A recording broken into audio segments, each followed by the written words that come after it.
on the screen for you. We prepared in advance.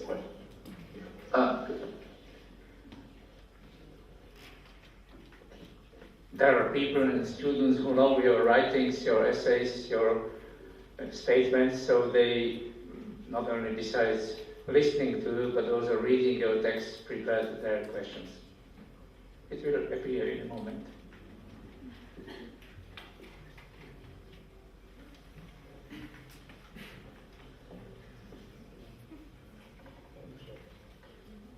We're still seeing your camera view, not... Pán Menčar, vieme to dať? Viete zazumovať kameru na tento počítač? To asi nepôjde, lebo ten počítač je dosť malý, tá obrazovka, tá kamera to nespraví podľa mňa, ale môžem to vyskúšať. Skúste to vyskúšať. A nedá sa dať na screen, teda na obrazovku tá otázka? Keby to išlo tak, mám to správne. Snažím sa, ale nejde to. You try to zoom into that laptop screen? No, it just simply doesn't work. But we can read it for you if you don't mind. Question number 1. If we understand correctly, you claim that you have a strong feelings for your country and that is the main reason of your enduring criticism of the national and foreign policy. What are the positive aspects of the US you like? And maybe do you see any positive aspects of the new Obama administration? Thank you. Or the positive aspects of the U.S. from your point of view? And do you see any positive aspects of the Obama administration? Are there any positive aspects of the Obama administration? Is that the question? Yes. Yeah. Especially in foreign policy area. We couldn't hear that. In foreign policy area. Foreign policy. Foreign policy. Are there positive aspects of foreign policy? It's less aggressive and violent than Bush. Okay, that's positive. In the case of, let's take, say, Honduras. Take Latin America, that's the traditional domain of U.S. power. Traditionally, the U.S. has just invaded countries at will, overthrown democratic governments, carried out terror, installed dictatorships, and so on. In the past decade, there have been 3 military coups in Latin America. And the reaction has been a little different from earlier years, partly because of more moves towards independence in Latin America, and partly just because of changes in attitudes among the population in the United States, which no longer accepts as easily as it did in the past aggression, terror, and violence. So the first coup was in 2002 in Venezuela. The military coup which overthrew the government, it kidnapped the president, eliminated the parliament and the Supreme Court, and installed a dictatorship. It was openly supported by the Bush administration. Okay, that's normal. It was quickly overturned, and the Bush administration had to retract and turn towards subversion instead of a military intervention. Well, that's a little different than the past. The second military coup was in 2004 in Haiti, when France and the United States, which are the traditional torturers of Haiti for hundreds of years, intervened, threw out the elected president, kidnapped him, took him to Central Africa, and the United States has since been trying to keep him out of the hemisphere. Okay, it's back to normal. The third military coup just a few months ago in Honduras. There was a military coup that forced the president to flee the country and established a new, of course, illegal government.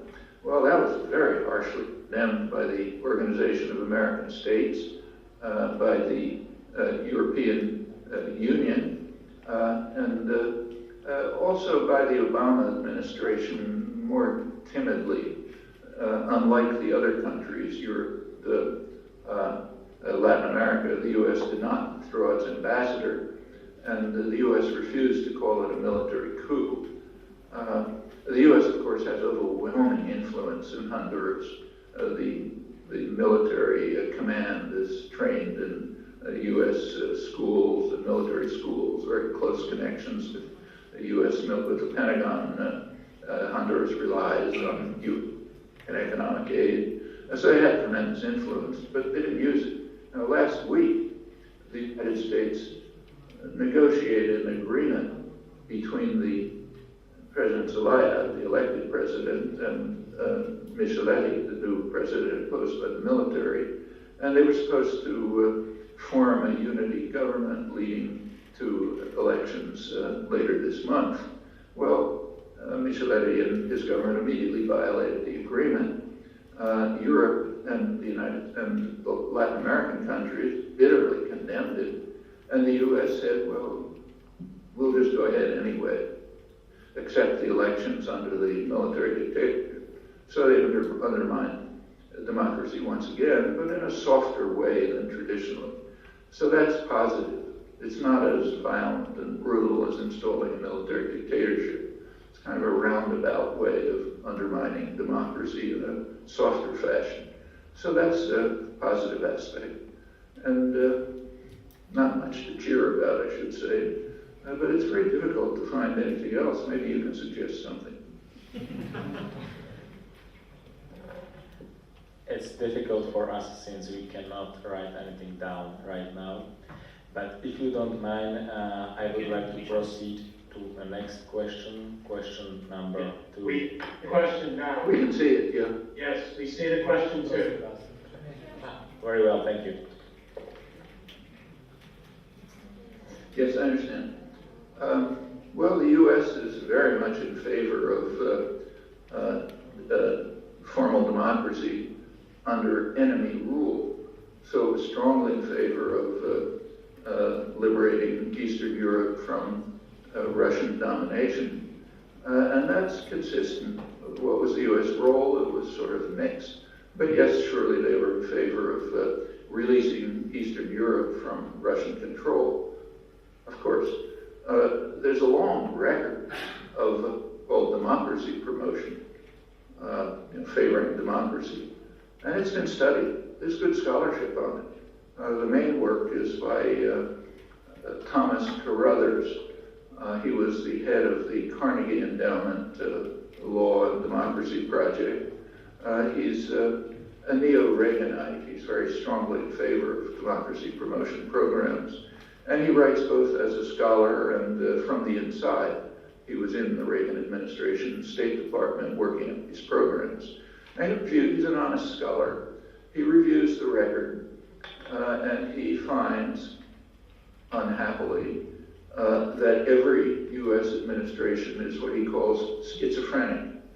The U.S. supports democracy if and only if it conforms to strategic and economic objectives. Not surprising, but that's democracy promotion. So in Eastern Europe, democracy conformed to strategic and economic objectives, and the U.S. supported it. Now, other things happened in 1989, which will not be commemorated this month. So on November 16th, a week after the fall of the Berlin Wall, U.S. trained elite forces, which had just come from special training with the U.S. Special Forces, Fort Bragg, broke into the Jesuit University, El Salvador, and murdered 6 leading Jesuit intellectuals, 6 leading Latin American intellectuals, Jesuit priests, and blew out their brains, killed their housekeeper and daughter. That's a very significant event. Not only this same elite battalion, U.S. armed and trained, had already killed tens of thousands of people in El Salvador.